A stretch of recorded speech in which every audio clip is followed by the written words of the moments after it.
मेरा नाम देविंदर सिंह है जी। देवेंद्र जी, आप अमेरिका गए थे, किस तरह की आपकी जर्नी रही? कब गए थे आप अमेरिका, यहाँ से हिंदुस्तान से? जर्नी का ना पूछो, जर्नी कैसी रही। जर्नी बहुत बैड रही है। कब गए थे आप यहाँ? मैं यहाँ से 29 नवंबर गया था जी। कहाँ पर? यहाँ से थाईलैंड गए थे, जी। थाईलैंड से वियतनाम, वियतनाम से चाइना, चाइना से सल्वाडोर गए थे।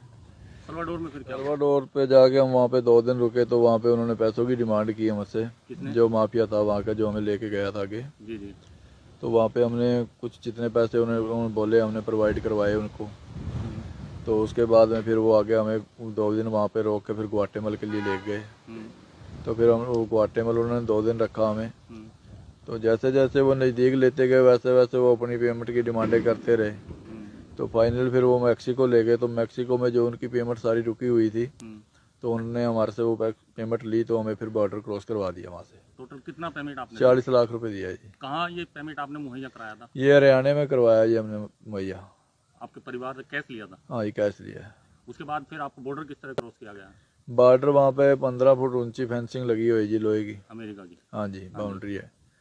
तो एक तरफ अमेरिका की लगी हुई है, एक तरफ मैक्सिको की लगी है। 2 बाउंड्रियाँ, बीच में उनका रास्ता है जो बॉर्डर पेट्रोलिंग के लिए घूमते हैं।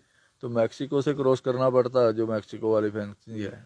तो वो लोहे की सीढ़ी बनाई हुई है उन्होंने सरियों की, तो उससे क्रॉस करवाते हैं वो डोंकर के बंदे जो माफिया वाले। तो उधर से चढ़ के उधर उतर जाते हैं। तो आगे बॉर्डर पेट्रोलिंग वाले अगर तो पास में है कहीं, तो वो अपने आप आ जाएंगे लेने के लिए। तो नहीं है तो आप उनको 911 पे कॉल करेंगे, तो वो आपको 5 मिनट में आगे उठा लेंगे वहाँ से। फिर जब आप आर्मी के हाथ चढ़े तो फिर किस तरीके से उन्होंने रखा आपको? उन्होंने हमसे कोई मतलब आर्मी ने गलत नहीं बोला हमें। वो अपने कैंप में ले गए जो वहाँ पे वो रखते हैं। वहाँ पे उन्होंने जाके हमारे फिंगर वगैरह करवाए। तो हमारी कुछ इंक्वायरी जो ऑनलाइन इंक्वायरी है वो की। जैसे मान लो कोई क्रिमिनल रिकॉर्ड तो नहीं है इनका कोई इंडिया में, वहाँ से भाग के क्राइम करके तो नहीं आए, उस चीज़ को वो चेक करते हैं। फिर उन्होंने हमें एक कैंप में डाल दिया जो उनका रूम बना हुआ था। वहाँ पे एसी वगैरह चलता है, बहुत ज़्यादा ठंड रहती है।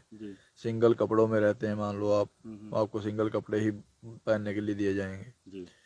तो वहाँ पे बहुत ही यातनाएं आती हैं। खाने के लिए नहीं देते हैं, कुछ हल्का फुल्का ही देते हैं खाने के लिए कि जैसे आदमी बस जी सके। भरपेट कुछ नहीं मिलता है।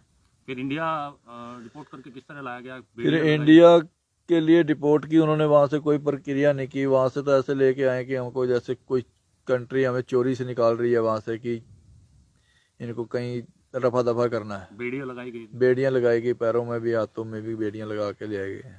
उसके बाद फिर वहाँ से अमृतसर लाया गया? हाँ, वहाँ से 2 तारीख में हम चले थे, तो हमें 5 तारीख में यहाँ पे छोड़ा गया है। कितने लोग थे आप लोग?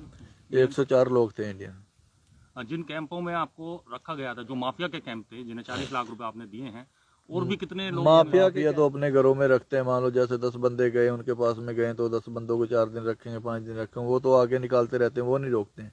वो तो जो इनके यूएस आर्मी वालों के कैंप पे, जो इन्होंने अपने कैंप बना रखे, वहाँ पे यूएस के लोग रखते हैं, सरकार रखती है वहाँ पे। इनके काफी कैंप हैं। मान लो ये तिजुआना सन डिएगो में कैंप है, टेक्सास में है, और इनके जैसे जैसे बॉर्डर पड़ते हैं वहाँ पे सब जगह इनके कैंप बने हुए हैं। तो क्या लगता है 40 लाख रुपए देकर के आप अमेरिका से वापस आए हैं, क्या इस बीच में कहीं काम करने का मौका मिला? नहीं जी, नहीं, कहीं काम करने का मौका नहीं मिला। कितने पढ़े लिखे हैं आप? मैं स्कूल पास हूँ जी। क्या सोच कर गए थे यहाँ से? क्या काम आप अमेरिका में करेंगे? जी, काम यही था कि कोई जाके वहाँ पे यहाँ स्टोर में काम करेंगे, जब तक लाइसेंस वगैरह अप्लाई करेंगे ड्राइवरी का, तो उसके बाद में ट्रक वगैरह पे काम कर लेंगे, ट्रक्स वगैरह चलाने के लिए था। अब दोबारा सोच जाने की किसी देश में? नहीं, जब तो हिम्मत ही नहीं जाने के लिए। अमेरिका ने जो ये कदम उठाया है डिपोर्ट का, क्या सही समझते हैं आप? नहीं जी, बहुत गलत कदम है उनका। पहले उन्होंने आदमी बुलाए यहाँ से काम करने के लिए, अब उनको पीछे भगा रहे हैं। तो आप लोग जो गए थे, ये इलीगल तरीका है क्या? यही एक तरीका है वहाँ जाने के लिए? नहीं, ये है तो अनलीगल तरीका। जो उनका वैसा तरीका उसको फॉलो नहीं कर सकते हम। उनके जो रूल नहीं फॉलो कर सकते हम जितने। इसलिए इलीगल ही अपनाना? हाँ, ये अपनाना पड़ता है। ज्यादातर लोग इलीगल ही जाते हैं? ज्यादा इसी से जाते हैं जी।